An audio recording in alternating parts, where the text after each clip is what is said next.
আর এই জালেম যখন জুলুম করেই যাবে, সমাজের ভিতরে যখন এই কাজটা বেড়ে যাবে, আপনি বুঝবেন আযাব চলে আসার সময় চলে এসেছে, ঠিক না বেঠিক? কারণ জালেমদেরকে বেশি দিন যিনি সময় দেন না তিনি কে?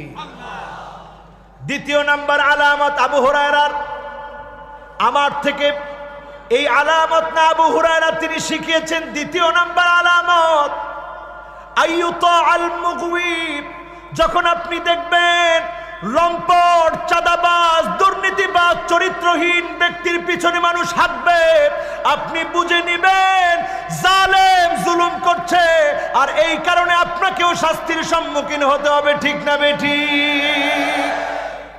এখন এই রকম মানুষের পিছনে কি এখন হাঁটা হয়?